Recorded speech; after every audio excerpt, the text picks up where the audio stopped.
Assalamualaikum warahmatullahi wabarakatuh. Hari ini kami akan membentangkan tajuk kitab kami. Yang pertama adalah Milal wa Nahwu dan Al-Mankizu Minad Dolari.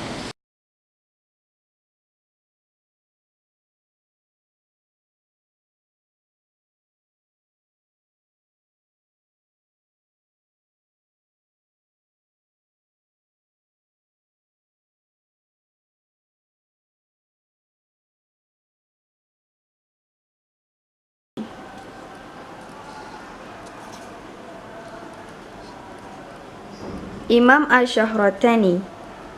Nama beliau adalah Al-Fadil Muhammad bin Abdul Karim bin Ahmad Al-Shahrastani.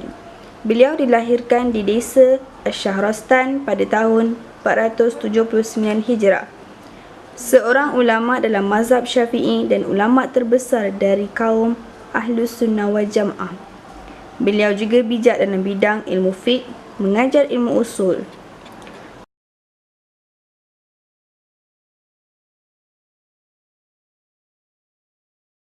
Beliau banyak mengarang kitab-kitab. Antara yang terbesar dan terpenting ialah Al-Milal wan Nihal.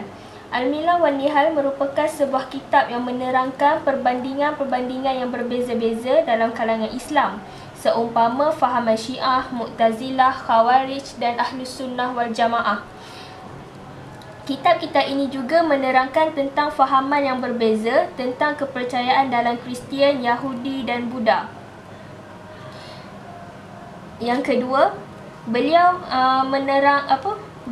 mengarang kitab Irsyad ila Aqaidil Ibad, iaitu kitab tentang i'tiqad.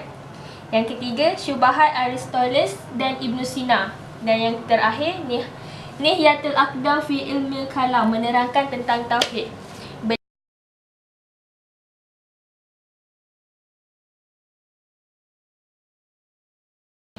Sinopsis bagi kitab Al-Milal wan Nihal ialah buku ini menerangkan tentang satu pengetahuan ringkas tentang pelbagai agama dan mazhab-mazhab yang terdapat di dalam agama Islam.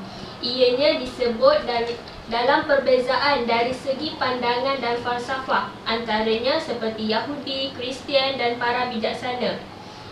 Terdapat juga penerangan tentang pemujaan dewa yang diselewengkan, yang bersumberkan akal sahaja, iaitu ajaran As-Sabiyah. Buku ini juga berkenaan proses dialektika pemikiran dari manusia-manusia pemikir yang tidak mengenal penat lelah dalam pencarian soal kebenaran dan hakikat kehidupan.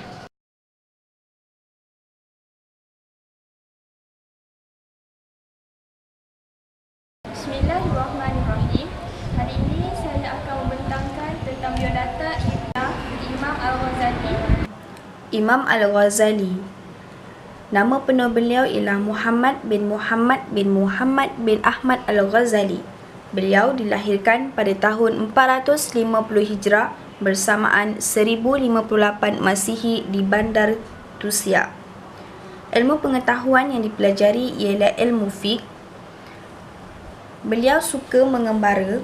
Dengan pengembaraan beliau ke merata tempat, beliau dapat mendalami ilmu pengetahuan sehingga menjadi ulama besar. Beliau wafat pada 14 Jamadil Akhir tahun 505 Hijrah bersamaan 1111 Masihi di Tusia. Di penghujung hayatnya, beliau menghabiskan masanya dengan mempelajari kembali hadis dan berkumpul bersama ahli-ahlinya.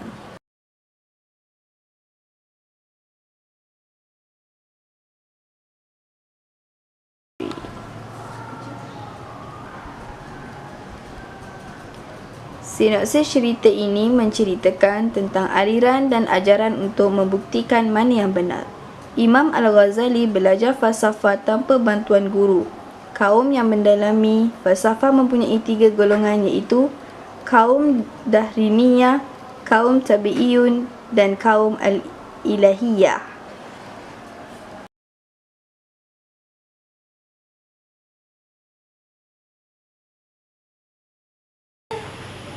kita Al-Milal wa Nahdu adalah agama dan mazhab yang terdapat dalam Islam, iaitu pandangan dan falsafah. Antaranya seperti Yahudi, Kristian dan para bijaksana India dan penyembah berhala. Kemudian terdapat juga penerangan tentang pemujaan dewa yang diselewengkan yang bersumberkan akal, iaitu Asy-Syahabiyah. Kemudian terdapatnya sejarah pemikiran Islam selalu dikaitkan dengan ayat Al-Quran.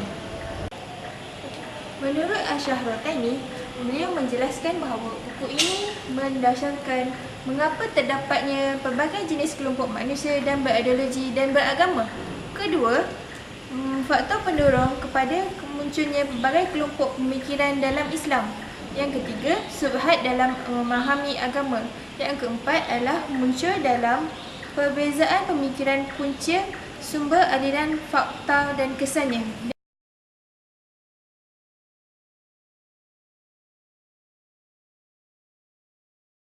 Okey, sekian saja pembentangan dari kami iaitu kitab Al-Milal wa Nahdu Al-Muqis minal Dalal.